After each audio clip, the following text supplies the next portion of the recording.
Bonjour à tous et à toutes. Je me présente pour ceux qui ne me connaissent pas.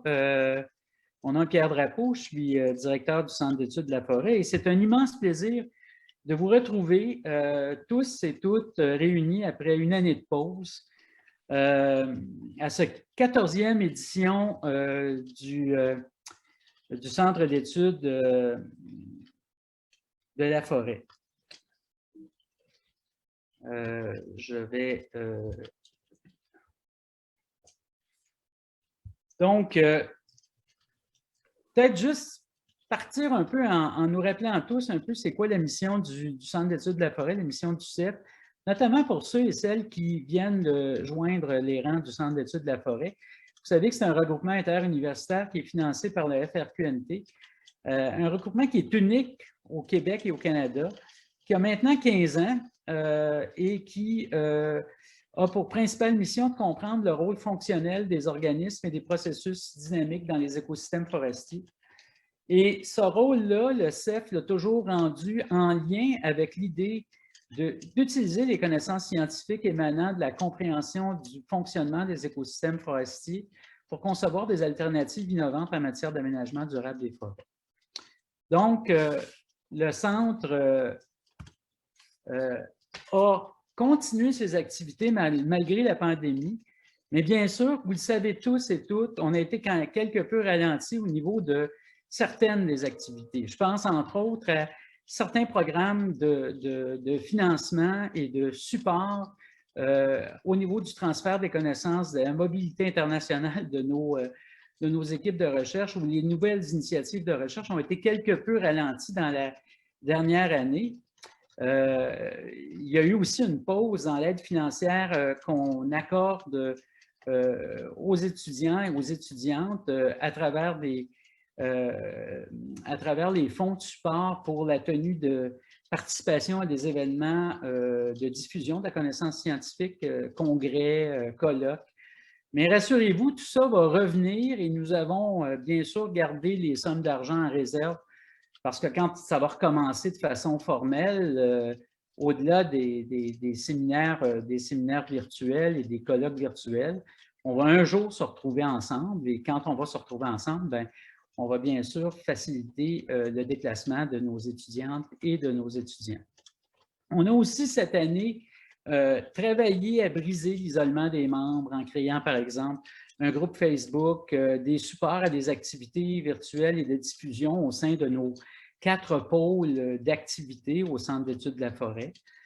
Et on a formé un comité équité, diversité et inclusion dont vous allez entendre parler de plus en plus dans les prochains mois où on va produire une politique d'équité, diversité et inclusion et développer des actions concrètes en ce sens. Le colloque annuel, cette année, il est virtuel, mais je vous rappelle qu'on a toujours cette tradition de faire les colloques du CEF en changeant d'université. On a le choix, on a 11 universités membres au sein du Centre d'études de la forêt et à chaque année, on change un peu, on change d'endroit et on était l'année dernière censé être à Sherbrooke. Donc, cette année, ça nous fait quand même plaisir de tenir ce colloque-là de façon virtuelle, mais de le tenir avec un autre virtuel qui est l'Université de Sherbrooke. Et tantôt, je céderai la parole à Richard Fournier, un membre de l'exécutif et du pôle de Sherbrooke, vous faire un mot de bienvenue également. C'est le colloque du CEF, c'est le plus important colloque en sciences forestières au Québec. Cette année, vous avez été nombreux à vous inscrire. Je crois qu'on est au-delà de 350 participants, 65 présentations orales de nos chercheuses et étudiantes, étudiants et chercheurs, des séances d'affiches qui commencent mardi à 11h30 et mercredi à 10h40. On vous rappelle qu'on a un prix, on a en fait 3 prix pour les meilleures présentations orales et pour les meilleures affiches. Et on vous informera sur comment y participer de façon plus active. Et on a aussi des prix de présence qui seront remis mercredi à la fin du colloque. Je termine en vous disant simplement, en remerciant d'abord nos partenaires, en vous souhaitant un très bon colloque et je cède la parole à Richard Fournier pour vous dire quelques mots de bienvenue. Oui, bonjour à tous. C'est un plaisir d'être avec vous comme hôte virtuel, en fait. Bien sûr, c'est l'an passé, le colloque était préparé pour avoir lieu en Estrie.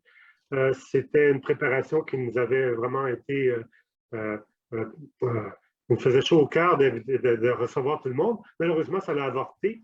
Donc, maintenant, on est en colloque virtuel aujourd'hui. Ben, vous voyez aussi que moi, je suis dans le sud du Québec, comme vous voyez par mon arrière-plan. Comment est-ce que c'est invitant comme endroit? Eh bien, l'année prochaine, on se prépare à nouveau à vous accueillir en présentiel parce que, bon, c'était une occasion manquée l'année passée. Maintenant, on est en virtuel. Donc, l'année prochaine, on va reprendre le rythme des colloques dans les différents endroits pour revenir en Estrie.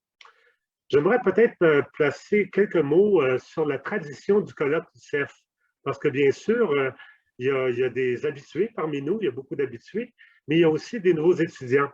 Des nouveaux étudiants qui, somme toute, ça vaut peut-être la peine de vous mentionner comment le colloque, d'abord, bien sûr, il y a des plénières qui vont mettre en évidence des nouveaux chercheurs, des plénières qui vont mettre en évidence des travaux qui sont dignes de mention, qui nous montrent la rigueur de la recherche et des travaux d'excellence, mais l'accent du colloque est mis beaucoup sur les échanges sur les travaux des étudiants.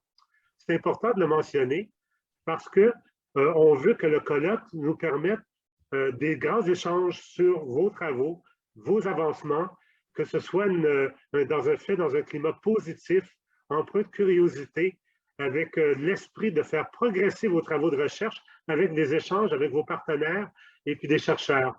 Loin d'être intimidant, on veut que ce soit vraiment constructif. Et à ce titre-là, je pense qu'on invite tous les étudiants d'avoir une attitude franchement positive et ouverte par rapport à ça.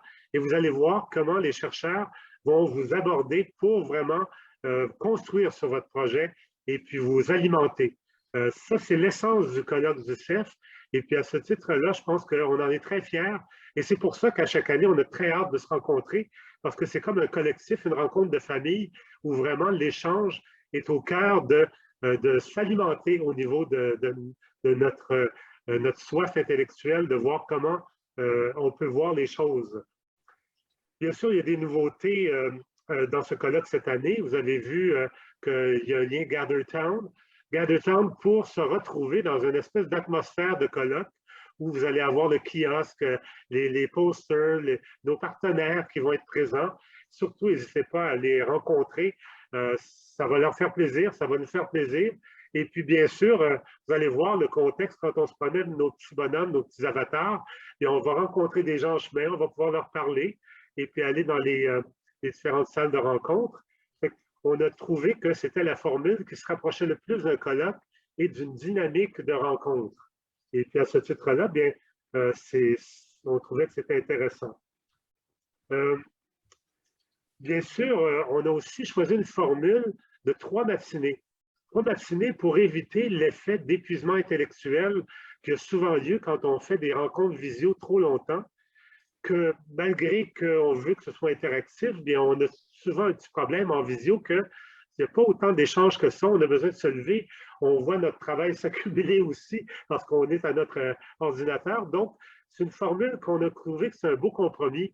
Donc, à 3 matinées de la semaine pour justement se donner une zone de respiration après la matinée pour revenir en force le lendemain. Je voulais terminer ma petite introduction en stipulant vraiment le rôle important d'abord de Pierre, bien sûr Pierre Drapeau qui a toujours un rôle prédominant dans l'exécutif, dans les décisions pour être un bon leader pour le CEF. Aussi Luc Lauzon comme coordonnateur qui, somme toute, est notre figure de proue dans le vaisseau amiral. On voit le profil de Luc là, qui est tout à l'avant pour toujours faire affaire avec lui. Mais je ne voudrais pas passer sous silence beaucoup de travail de nos professionnels qui ont mis en place tous les éléments de ce colloque-là, tous les aspects techniques et qui, somme toute, ont montré leur engagement par rapport au CERF. Et puis, vous le savez, vous qui avez fait affaire avec nos professionnels pour des questions techniques, vous savez déjà comment est-ce qu'ils peuvent vous aider. Et c'est le but du CERF, vraiment, de créer ce mortier-là à travers toute la brique de notre édifice. Puis nos professionnels sont vraiment l'élément central. Et bien sûr, ils ne font pas exception. C'est eux qui nous ont concocté ce colloque-là avec lequel on va avoir la chance de pouvoir échanger. C'était là-dessus que je voulais conclure ma petite introduction pour être certain que je n'oublie pas finalement les petits détails que des fois, les nouveaux, vous êtes peut-être pas, vous ne connaissez pas, mais ça fait toute une différence pour pouvoir avoir un colloque en place avec une qualité de pouvoir échanger. Et quand ça va bien au niveau technique, on ne s'en rend pas compte, mais il y a eu beaucoup de travail en l'arrière pour que tout fonctionne bien. Bienvenue à tous. Bon colloque pour les 3 prochaines matinées.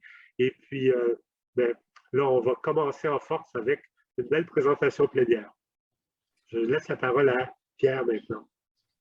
Merci, Richard. Et moi, j'en profiterai aussi pour, possiblement pour remercier, entre autres, les gens à Sherbrooke qui ont travaillé activement, Richard, François Rousseux, qui ont travaillé activement pour nous, avec tout le comité d'organisation pour lancer cette initiative très différente de celle des autres années, mais qui est faite de façon très conviviale avec le système Gathertown, comme le disait Richard.